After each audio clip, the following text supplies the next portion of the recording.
Universitas Muhammadiyah Surakarta. Keunggulan yang Kak Laila miliki sangat beragam, di antaranya karya tulis ilmiah, karya puisi, desain grafis, serta editing foto. Pengalaman organisasi yang dimiliki yaitu Himpunan Mahasiswa Pendidikan Geografi tahun 2018, Unit Kegiatan Mahasiswa Pengembangan Prestasi dan Riset Mahasiswa UMS 2018 sampai 2020, dan Komunitas Hantar Perbaikan sejak tahun 2020 hingga sekarang. Kak Laila juga memiliki banyak prestasi akademik, di antaranya penerima beasiswa bidik misi tahun 2018, juara 2 Lomba Karya Tulis Ilmiah Al-Quran 2019, juara 2 Lomba Follow Up Program Kreativitas Mahasiswa BEM FKIP UMS 2019. Langsung saja kita memasuki sesi pemaparan materi pada hari ini. Kepada Kak Laila Fitri Mairosidah dipersilakan.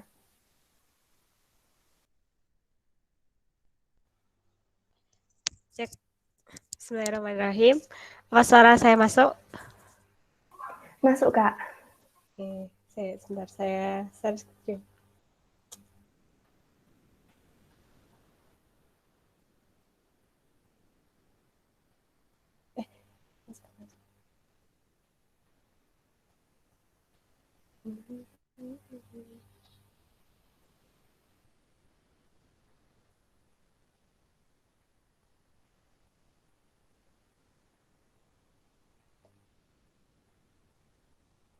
Ini sudah kelihatan? Sudah, Mbak. Oke. Bismillahirrahmanirrahim. Assalamualaikum warahmatullahi wabarakatuh. Waalaikumsalam warahmatullahi wabarakatuh. Waalaikumsalam warahmatullahi wabarakatuh. Apa kabar teman-teman semua? Alhamdulillah sehat. Sudah sarapan? Oke, sepertinya masih pagi ya. Jadi kurang semangat. Oke, langsung saja. Di sini saya akan menyampaikan tinjauan pustaka bab 2. Apa saja sih di tinjauan pustaka itu? Kaidah-kaidah dalam pembuatan LKTI bab 2, kemudian subbab LKTI bab 2, kemudian menyusun strategi yang menarik agar insya Allah lombanya juara. Nah, ini dibesarkan atau gimana? Kalau segini kelihatan nggak teman-teman?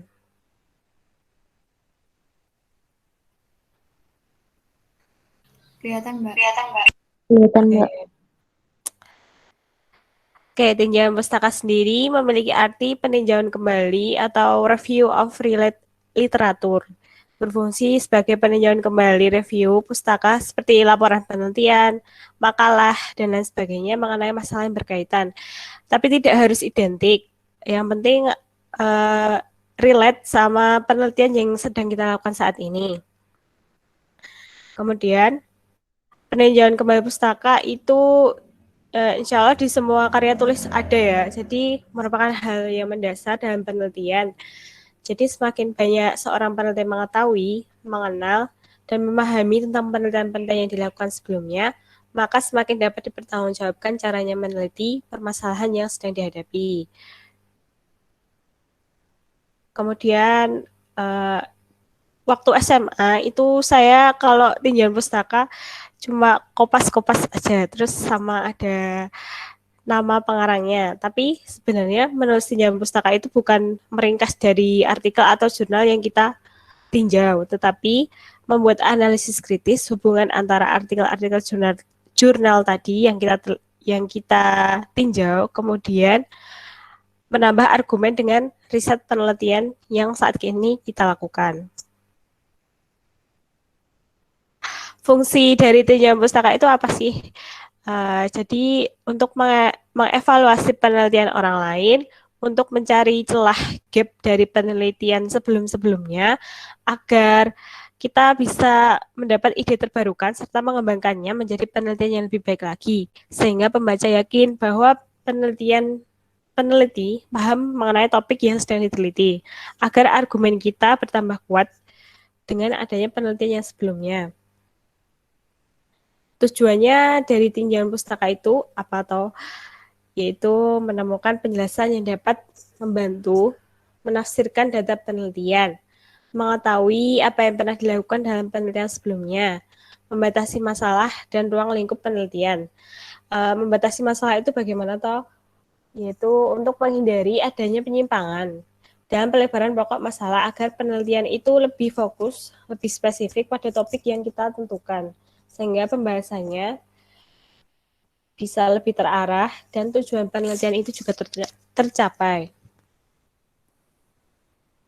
Unsur-unsur tinjauan pustaka atau yang harus ada dalam tinjauan pustaka itu evaluasi dan kutipan tentang bidang yang kita teliti, kemudian menghubungkan hasil karya yang ditinjau dengan penelitian itu sendiri. Tinjauan pustaka itu sebisa mungkin harus menunjukkan perbedaan atau kekurangan dari pustaka yang ditinjau. Prinsip-prinsip dalam mengkaji pustaka. Yang pertama, teori yang berkaitan atau relate dengan penelitian yang sedang kita lakukan. Kemudian yang kedua, menjelaskan aspek dari penelitian yang kita lakukan. Yang ketiga, mengutip sumbernya, memparafrasa, meringkas karya orang lain. Jangan lupa menulis sumber atau nama penulisnya. Kemudian mengembangkan argumentasi yang kuat dan saling berkaitan secara rasional. Kemudian menjelaskan secara regional, nasional maupun internasional. Misalnya COVID-19, kalau di regional bagaimana, kemudian di nasional bagaimana, kemudian di internasional itu bagaimana. Proses menulis tinjauan pustaka yang pertama itu mencatat informasi yang terdapat dari sumber-sumber pustaka seperti intisari, pengarang, tahun terbit, nama penerbit, dan lain-lain. Kemudian mengikhtisar, memahami intisari makna dari isi buku atau sumber bacaan yang berkaitan dengan penelitian yang sedang kita lakukan. Tujuannya itu untuk meringkas isi dari suatu sumber pustaka. Yang ketiga, mensintetis. Mensintetis itu apa sih? Menyatukan dan membandingkan dari semua sumber bacaan yang telah kita kutip dan dalam klasifikasi topik yang relevan. Setelah itu menganalisis secara umum dan secara terperinci. Nah, ini tips menyusun tinjauan pustaka. Yang pertama, memilih topik yang sekiranya kalian itu mudah untuk memahami. Saya misalnya di pendidikan geografi ya, jadi geografinya itu tidak terlalu dalam, nggak seperti di geografi murni. Jadi saya nggak terlalu ambil yang geografi murni, yang mudah saya pahami saja. Kemudian validitas teori. Validitas teori itu keabsahannya bisa dipertanggungjawabkan. Jadi banyak-banyak membaca buku, kemudian jurnal ilmiah, artikel di media massa, internet yang berkaitan dengan penelitian yang sedang kita lakukan. Kemudian teori kontemporer atau teori yang paling terbaru.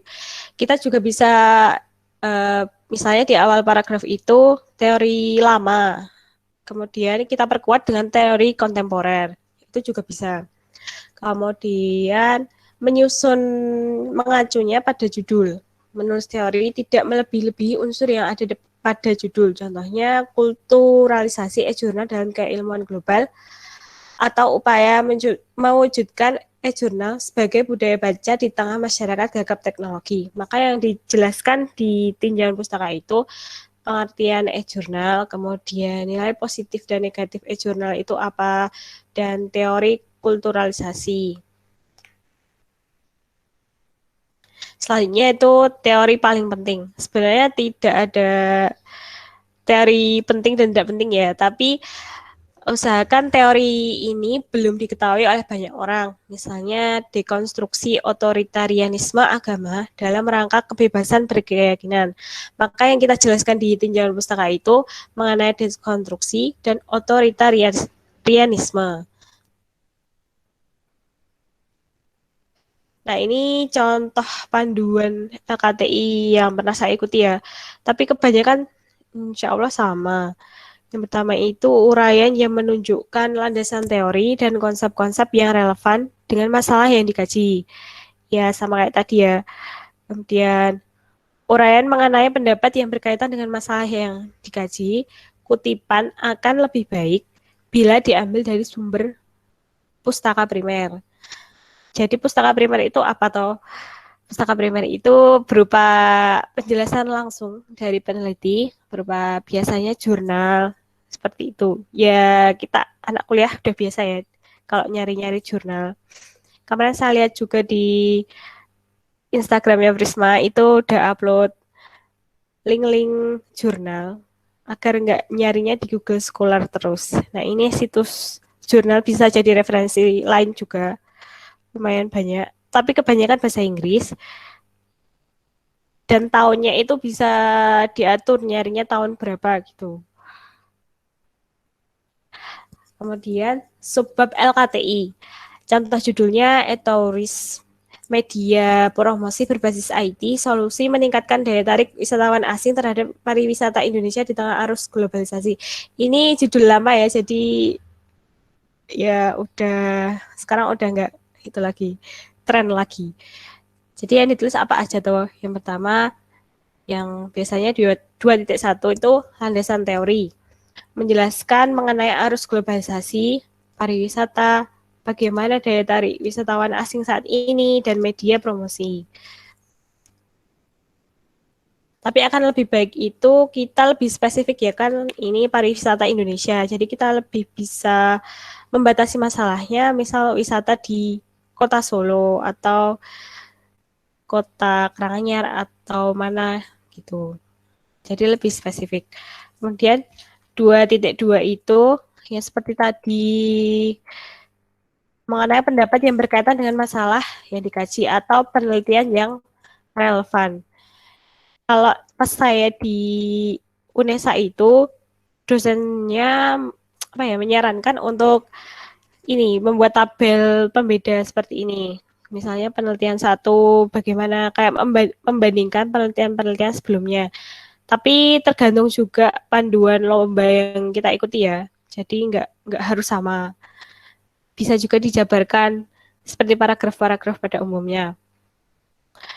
Nah, kemudian kerangka berpikir, menganalisis serta mendeskripsikan teori serta hasil penelitian yang telah dilakukan dan membuat menjadi poin-poin atau bagan. Nah, jadi misalnya tadi media promosi, karena di sini bagannya kurangnya apa ya? Kurang update promosinya. Jadi di sini pokoknya menulis proses-prosesnya menjadi poin-poin atau bagan-bagan. Yang terakhir yaitu menyusun strategi yang menarik. Karena ini sedang memasuki industri 4.0 menuju 5.0, jadi menyusun LKTI itu dengan topik yang terkini. Itu sudah pasti ya, insya Allah tema-tema lombanya juga mengikuti zaman. Kemudian sumber teori atau pustaka itu minimal diambil dari tahun 2010 atau 2015. Kalau di prodi saya itu, kalau tugas-tugas sudah wajib di atas 2010 kalau mau nyari jurnal. Jadi usahakan seperti itu. Kemudian topik penelitian lebih spesifik seperti yang saya bilang tadi. Sumber yang dicantumkan relevan, analisis penjabaran teori dengan topik penelitian dideskripsikan secara kritis, ditambahi dengan argumen-argumen kalian atau ide-ide kalian. Jadi menurut saya itu ya, karena bab 2 itu juga tidak terlalu banyak seperti bab-bab sebelumnya, pendahuluan atau metode penelitian atau pembahasan seperti itu. Kurang lebih itu yang dapat saya sampaikan. Assalamualaikum warahmatullahi wabarakatuh. Waalaikumsalam warahmatullahi wabarakatuh. Terima kasih Kak Laila telah memaparkan materi. Pasti dari teman-teman semua sudah ada hal yang ingin ditanyakan, bukan? Selanjutnya akan dibuka sesi tanya jawab selama 45 menit. Bagi teman-teman yang ingin bertanya, dapat langsung on cam dan on mic atau dapat chat pada room chat dengan nama dan asal divisi. Silahkan teman-teman.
Ayo teman-teman, pasti udah ada yang ingin ditanyakan bukan?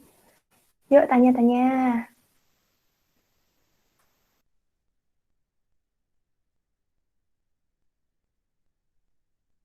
Baik, kepada Mbak Niken Damayanti, boleh open mic.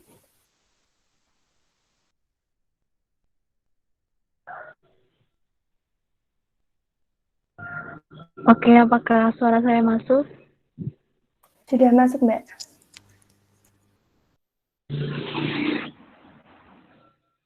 Sebelumnya, saya Niken Damayanti dari Divisi 3, izin bertanya terkait dengan tinjauan pustaka. Seringkali, ya benar memang kan diharuskan untuk biasanya mencari 5 terakhir atau tapi kadang itu beberapa hal itu kan yang penelitian aslinya itu dilakukan pada tahun sebelum itu, misalnya tahun 2004 atau tahun 1990 berapa gitu yang penelitian asli, misalnya dari WHO atau apa. Nah, kemudian dari sumber tersebut itu dikutip lagi di jurnal terbaru, misalnya tahun 2019. Nah, ketika kita menggunakan citasi tersebut itu kita menuliskannya nama-nama seseorang itu di tahun 2019 atau di tahun yang asli pada tahun misalnya 1920. Untuk Mbak Laila, mohon penjelasannya yang baik dan benar itu seharusnya bagaimana? Terima kasih. Oke. Ini langsung dijawab ya, Dek. Iya, Mbak, boleh. Oke. Jadi tadi ya, kan teori, ya kebanyakan yang relevan itu kadang ya jauh tahunnya itu nggak terbaru gitu. Jadi yang pertama, boleh sih paragraf pertama itu kita nyantumin dulu yang teori klasik. Habis itu kita tambahi yang teori terbaru. Nah, setelah itu baru argumen kita memparafrasa yang dari teori-teori itu. Jadi satu gitu, jadi kesimpulan. Jadi boleh-boleh aja sih, Dek. Baik, untuk Mbak Niken, apakah ada Oke, feedback? izin feedback ya. Iya ada. Apa namanya? Tapi nanti di akhir kan itu biasanya ada kurung nama penulis kan. Nah itu kita tetap menuliskan nama penulis yang asli, yang benar-benar asli. Maksud saya yang tahun 1990 1992 itu. Padahal misalnya di aturan itu kita harus memakai 10 tahun terakhir kayak gitu. Nah, itu bagaimana? Kalau memang aturannya di panduan itu 10 tahun terakhir, yang ditulis itu yaitu yang penelitian yang terbaru. Soalnya kalau mungkin kita bisa cuma nambahi argumen aja sih dari yang penelitian klasik itu. Jadi kita cuma tulis memparafrasa kalimatnya, habis itu menambahi dengan penelitian yang terbaru, terus baru ditulis itu kutipan sumbernya yang penelitian terbaru. Gitu sih menurutku.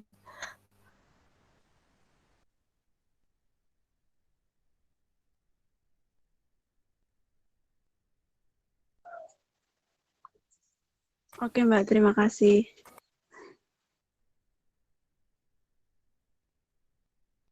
Yuk teman-teman yang lain, apakah ada yang ingin ditanyakan lagi? Masih banyak nih waktunya. Pasti dari teman-teman kalian udah ada pertanyaan. Boleh langsung ditaruh di room chat atau dapat langsung on mic ya.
Cek izin bertanya.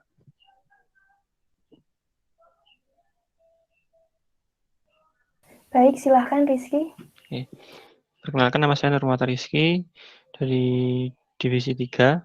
Izin bertanya, kan seringkali kita itu kayak menemukan kutipan di dalam jurnal lain itu misal dari WHO. WHO misal tahunnya 2012. Nah, itu tapi di dalam jurnal ilmiahnya itu jurnalnya dari seseorang misal dokter siapa.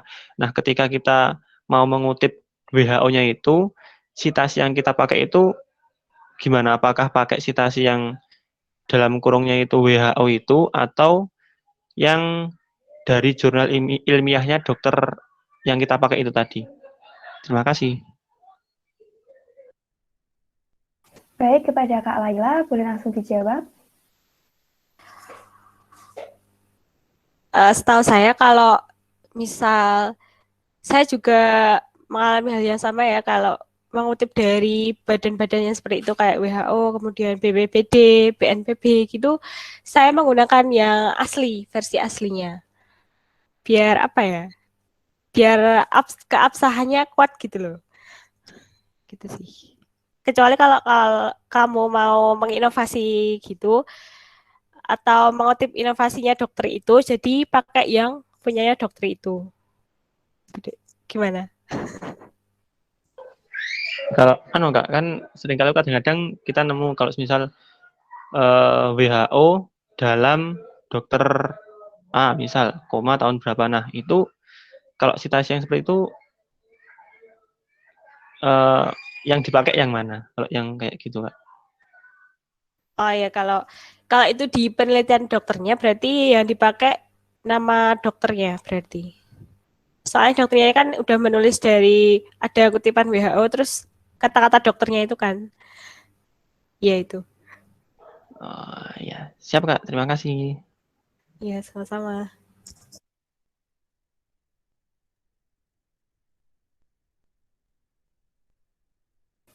Yuk, yang lainnya udah ada 2 penanya nih. Yang lainnya apa nggak ingin bertanya sih? Yuk, bertanya-tanya. Boleh langsung di room chat. Oh, ya, Mas Yuri, silakan. Mbak, diceritain dong cerita awalnya ikut lomba-lomba itu kayak gimana, apa selalu berhasil atau gimana gitu, terutama yang pahitnya ya. Untuk Kak Laila, boleh langsung dijawab, Kak. Oh, ini sesi cerita ya. Enggak sih sebenarnya enggak selalu juara. Iya pahitnya ya. Kan udah ikut lomba itu sejak SMA. SMA itu cuma masuk apa ya semifinalis tok kayaknya. Enggak pernah ya ya pokoknya kalah-kalah terus gitu. Terus apa kuliah ini jarang sih LKTI mas teh, soalnya proses LKTI itu lama gitu loh, lebih simpel esai. Jadi saya lebih enak esai. Tapi kalau LKTI juga nggak apa-apa. Soalnya kalau di SMA itu benar-benar ada dosen pembimbingnya gitu kan. Jadi tanya terus ketemu terus. Kalau kuliah ini kan sulit ya ketemu sama dosen.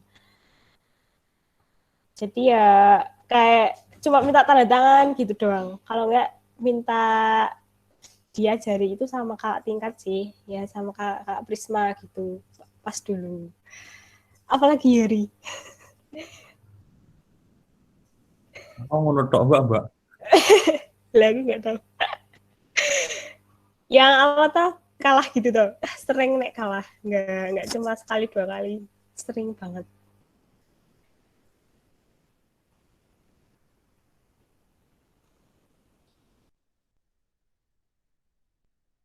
Untuk Mas Yuri, apakah ada feedback lagi? Nggak ada mbak. Baik, terima kasih.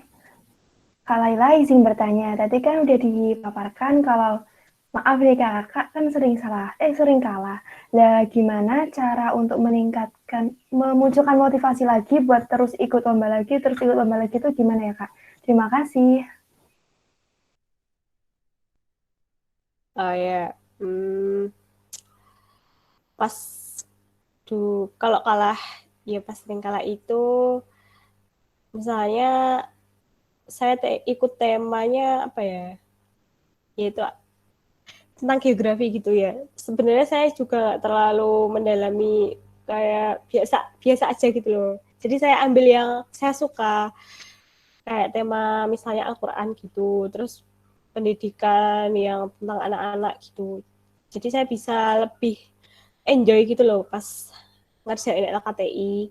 Tapi kalau kalian kalah-kalah gitu mungkin bisa mencoba tema-tema yang lain. Nggak harus selinier sama jurusan kalian, tapi nggak yang serelevan juga nggak apa-apa. Misalnya guru matematika ya, nggak harus kalian itu ikut yang matematika terus gitu. Malah nanti wis tambah beban kuliah matematika, ditambah ikut lomba yang matematika juga, tambah pusing kan. Jadi mungkin bisa ambil tema yang lain gitu. Gimana, Dek? Baik, terima kasih Mbak Laili.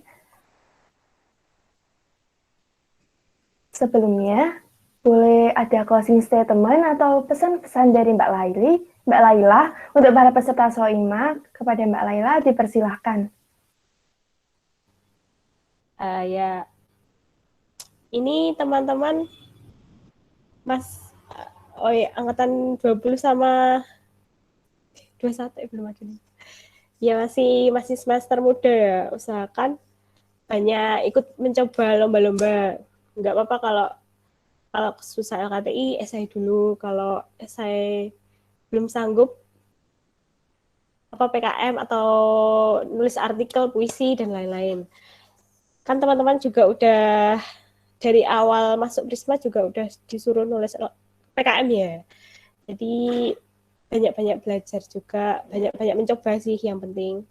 Kalau nggak mencoba nanti nggak tahu suka dukanya ikut lomba. Ih, deh. Sebelum saya tutup acara ini, beneran nih dari teman-teman semua nggak mau tanya lagi. Yuk yang mau tanya sebelum saya tutup. Izin tanya. Ya boleh Mas Nabil, silahkan. Kan kalau buat LKTI gitu kan pasti ada banyak ya apa sub sub apa sih namanya kayak subjudulnya gitu loh buat bab 2. Nah, kira-kira apa ya? Bagaimana biar relevan gitu loh sama judul. Soalnya biasanya kan kayak cuman kopas-kopas gitu malah mengurangi poin dalam penilaian. Caranya biar kayak apa ya? Lebih masuk dalam judul gimana? Paham nggak? Oh ya. Jadi misal judulnya apa, Dek? Kayak pembelajaran. Pembelajaran. Hmm,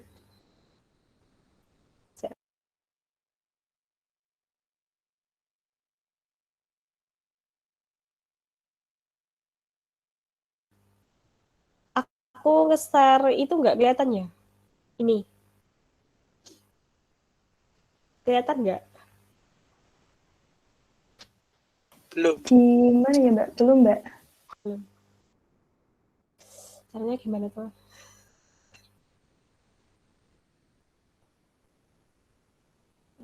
Share screen.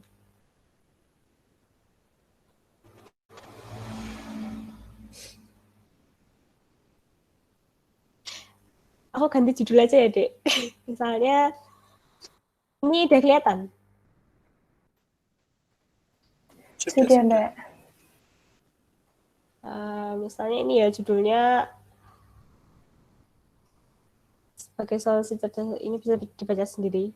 Nah, terus tapi ini bukan karya tulis saya sih, tapi saya dulu sering lihat ini, mencontoh ini. Landasan teori. Jadi nggak harus misalnya judulnya tadi pembelajaran online gitu ya, kita nggak harus menjelaskan apa sih pembelajaran gitu loh. Tapi juga bisa kayak gini, langsung argumen kita atau teori yang agak relevan. Cukup relevan. Bukan judulnya, astagfirullah. Sebagai solusi cerdas, optimalkan lahan terbatas menjadi kawasan wisata pangan mandiri. Misalnya gitu. Jadi yang dibahas di landasan teori itu revitalisasi pertanian, kemudian perkembangannya bagaimana, kayak gitu sih, nggak harus sama kayak judul gitu loh. Maksudnya ya relevan, tapi nggak harus sama kata-katanya maksudnya. Pertanian perkotaan, kayak gitu sih. Nanti bisa didiskusikan lagi.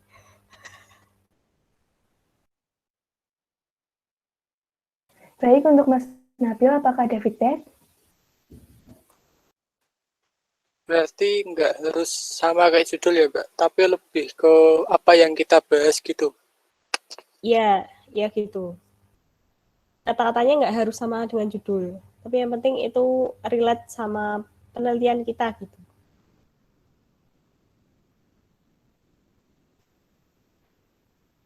Tapi kan biasanya itu, Mbak, ada jurnal yang relate, tapi ternyata jurnalnya itu dari tahun-tahun yang tua banget. Itu kira-kira kalau dimasukin ke bab 2 masih cocok nggak? Tapi itu relate isinya. Tapi itu udah lama jurnalnya.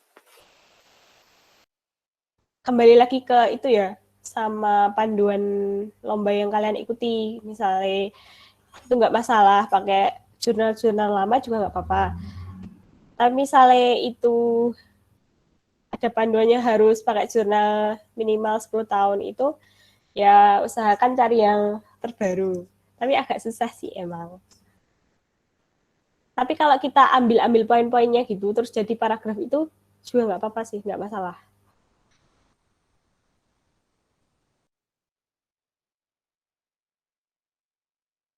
Bagaimana Mas Nabil, apakah ada feedback lagi?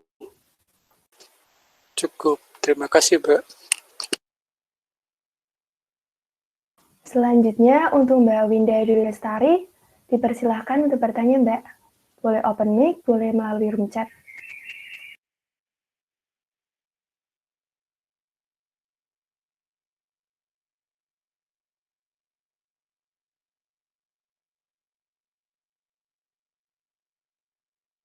Kepada Mbak Winda Dwi Lestari, dipersilahkan.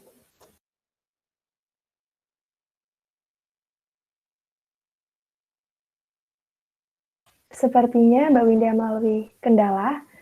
Selanjutnya untuk Mbak Nufi, tadi raise hand, apakah ada pertanyaan Mbak?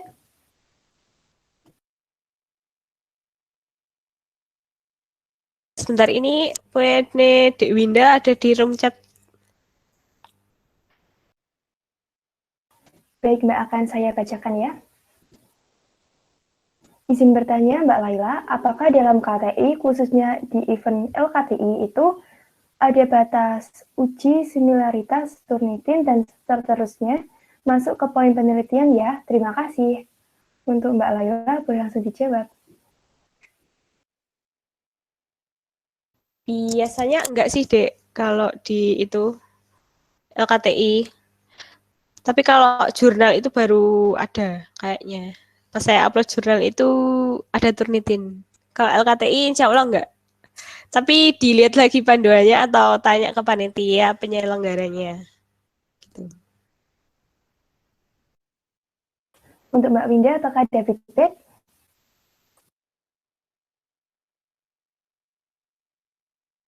Baik, lanjut ke pertanyaan selanjutnya dari Mbak Nufi. Izin tanya Kak, kan tadi sudah dijelaskan terkait tinjauan pustaka yang dicari itu diusahakan harus spesifik dengan penelitian yang kita lakukan. Fokusnya mau ke arah apa dan sebagainya. Tapi di sisi lain, kadang penelitian yang kita lakukan bertentangan dengan inginnya dosen pembimbing yang menyebabkan penelitian yang akan kita lakukan malah jadi bercabang fokusnya atau kurang spesifik. Pernah nggak sih Kak menemui kasus seperti itu? Dan bagaimana tanggapannya berdasarkan pengalaman Kak Laila? Terima kasih. Kepada Kak Laila, boleh langsung dijawab. Ini penelitian apa Mbak Nubi? Penelitian apa sih? Ya.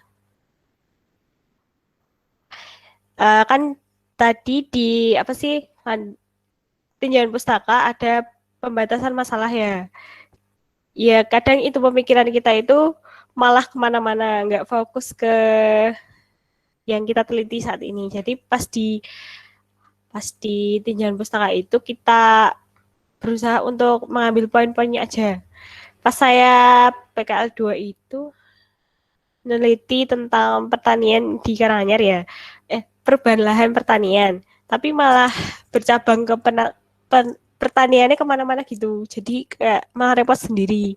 Terus saya pertaniannya itu cuma di ladang sawah aja, nggak di kebun.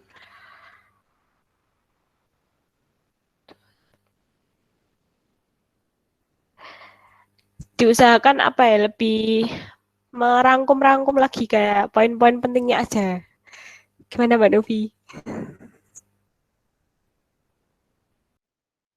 Mbak Novi, apakah ada feedback, Mbak?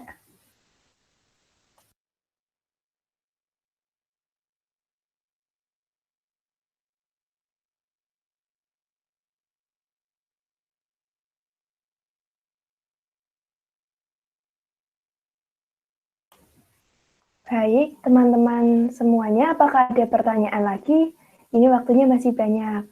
Ini kesempatan kalian untuk bertanya terkait dengan bab 2. Silahkan yang ingin bertanya.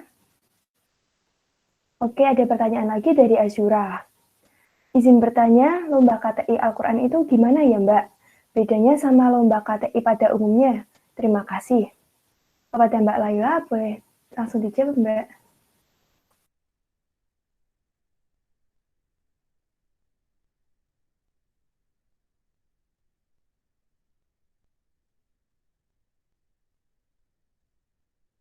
Ada pertanyaan dari tadi apa? Bedanya LKTI sama hilang itu? Saya bacakan ulang ya, Mbak.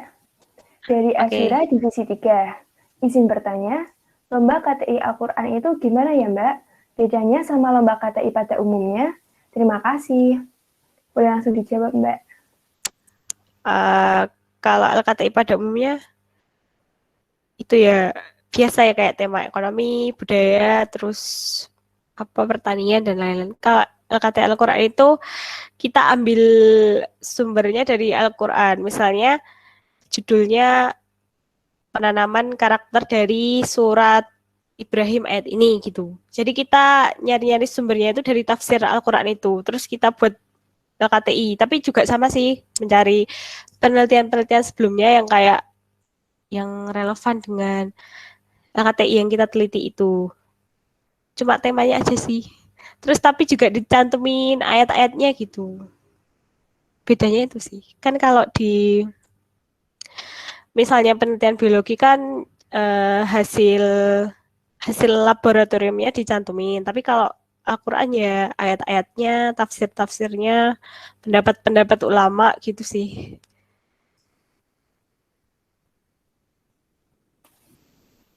Baik, untuk Azura, apakah ada feedback?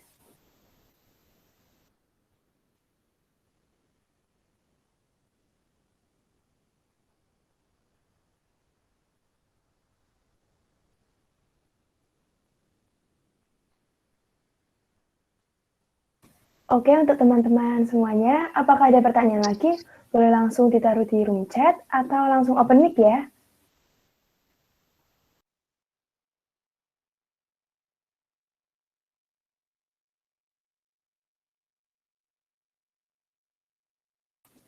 Yuk, tanya lagi, tanya lagi. Ini waktunya masih banyak. Ini kesempatan kalian untuk tahu tentang lebih jauh tentang bab 2. Boleh langsung ditaruh di room chat atau langsung open mic.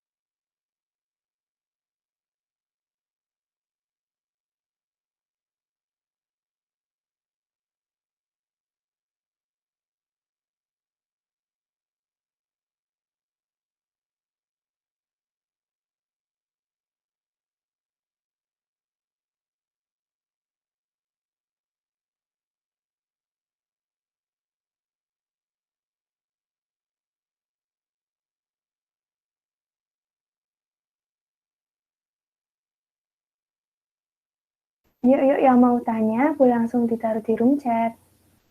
Boleh juga lo langsung open mic biar langsung tanya ke Mbak Lailanya.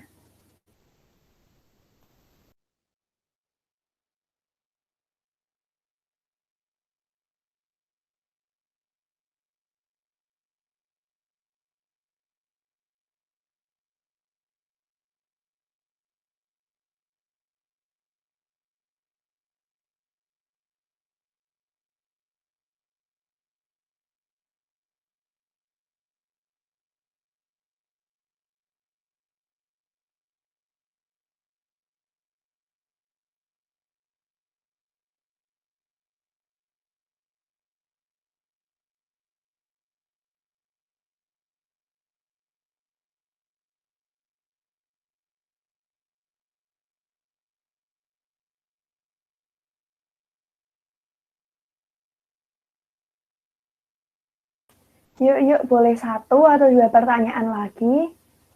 Ini masih ada waktu. Yang ingin bertanya boleh langsung ditaruh pada room chat.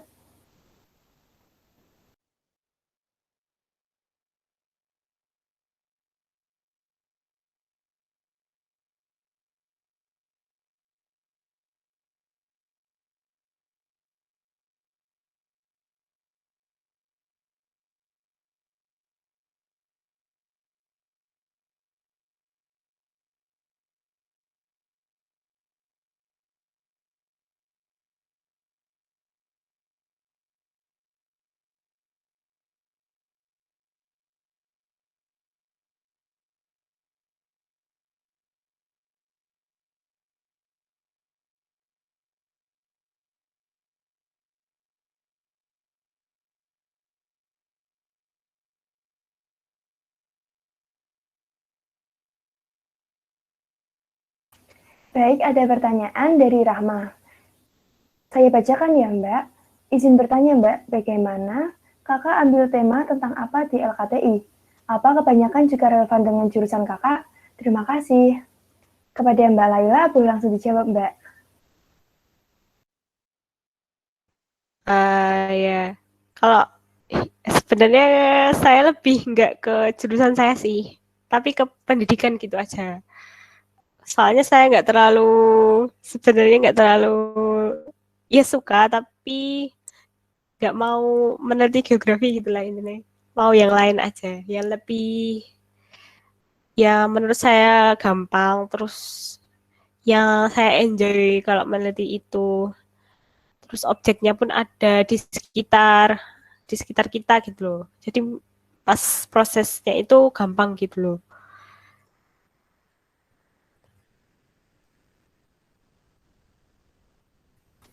Baik, dari Rahma, apakah ada feedback?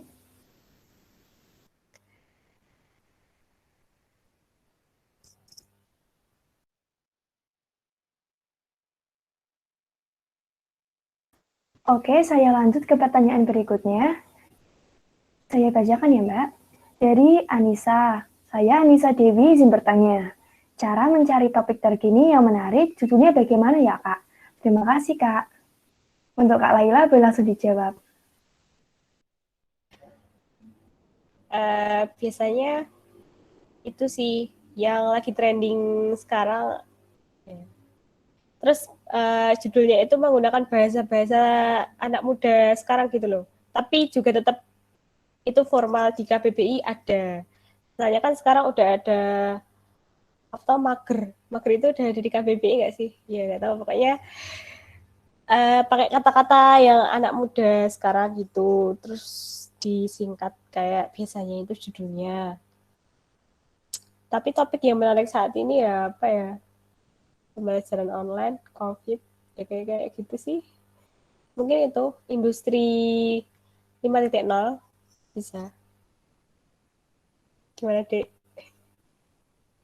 Untuk Anissa Dewi, apakah ada feedback?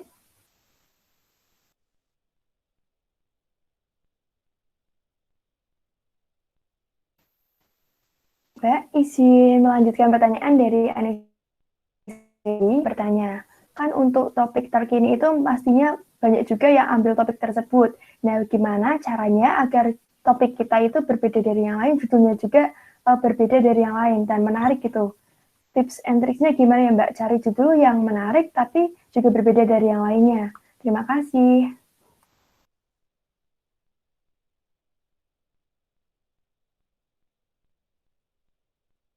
Ya, ini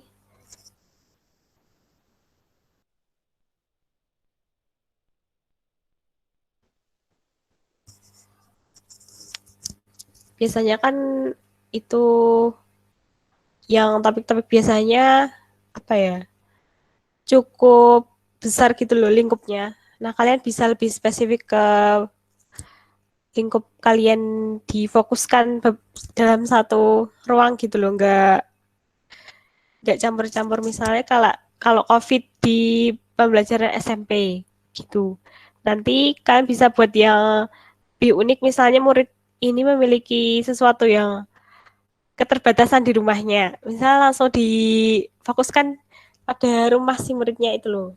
Jadi ruang lingkupnya itu dispesifikkan biar beda dari yang lain. Itu sih. Baik, terima kasih Mbak Laila. Dari teman-teman, adakah pertanyaan lagi? Boleh lo langsung ditaruh pada room chat kayak teman-teman yang lainnya yang udah bertanya. Atau boleh langsung open mic ya.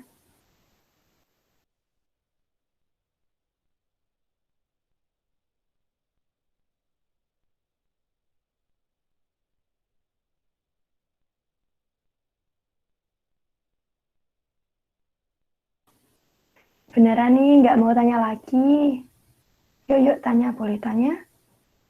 Boleh langsung ditaruh di room chat atau open mic.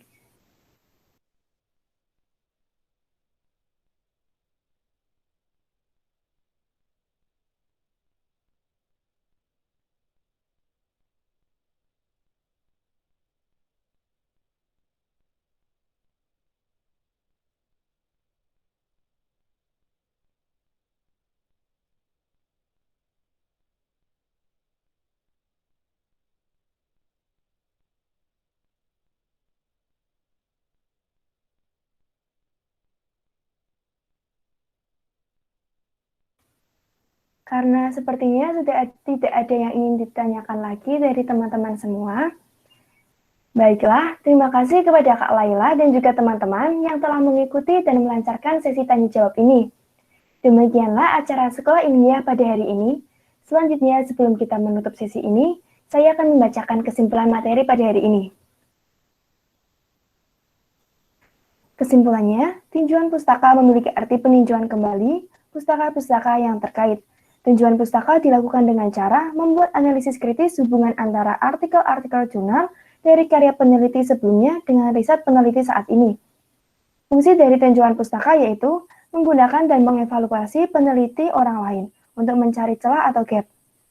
Tujuan dari tinjauan pustaka yang pertama, menemukan penjelasan yang dapat membantu menafsirkan data penelitian, membantu apa yang pernah dilakukan dalam penelitian sebelumnya, membatasi masalah dan ruang lingkup penelitian.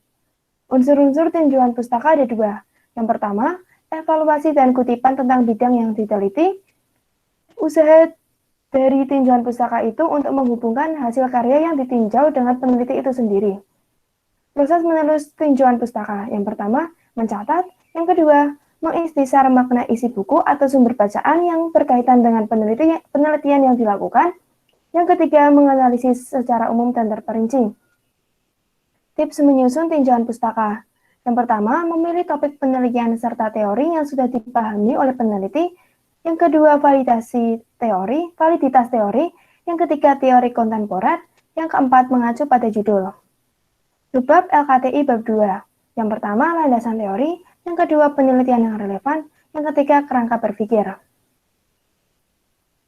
Kemudian, kepada teman-teman diingatkan untuk dapat mengisi presensi bagi yang belum presensi. Untuk linknya sudah tersedia di room chat ya.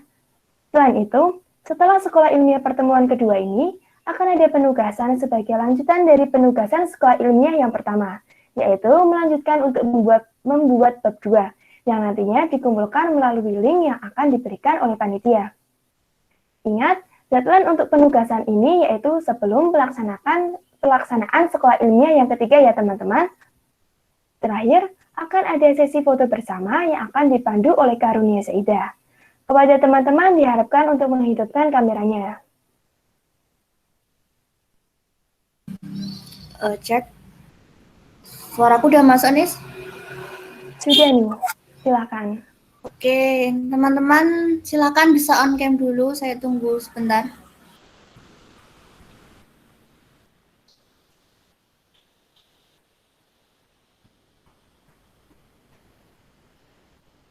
Ayo yang lain. Oke. Saya hitung. 1, 2, 3. Formal dulu. Sebentar.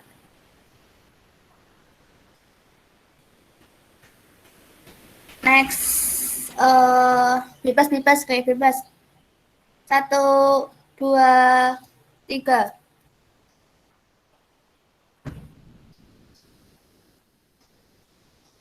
Lagi. Prisma, kayak Prisma. 1, 2, 3.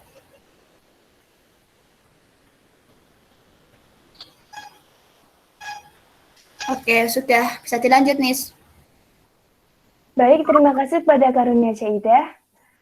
Sebelum saya menutup sekolah ilmiah pertemuan kedua hari ini, saya akan mengucapkan terima kasih kepada pemateri yang telah memberikan banyak ilmunya kepada kita semua. Dan juga saya mengucapkan terima kasih kepada teman-teman atas partisipasinya dalam acara ini. Kami selaku Panitia Sekolah Ilmiah 2021, mohon maaf apabila terdapat banyak kekurangan. Sampailah kita di penghujung acara, yaitu penutup. Marilah kita tutup acara ini dengan bacaan hamdalah bersama-sama. Alhamdulillahirabbil alamin. Saya Anissa Kadi selaku moderator, mohon undur diri. Terima kasih dan sampai jumpa di Sekolah Ilmiah pertemuan selanjutnya. Wassalamualaikum warahmatullahi wabarakatuh. Waalaikumsalam warahmatullahi wabarakatuh. Terima kasih ya lah. Waalaikumsalam warahmatullahi wabarakatuh. Ya, Dika. Sehat kan lah? Alhamdulillah. Oh, cik jomblo. Astaga.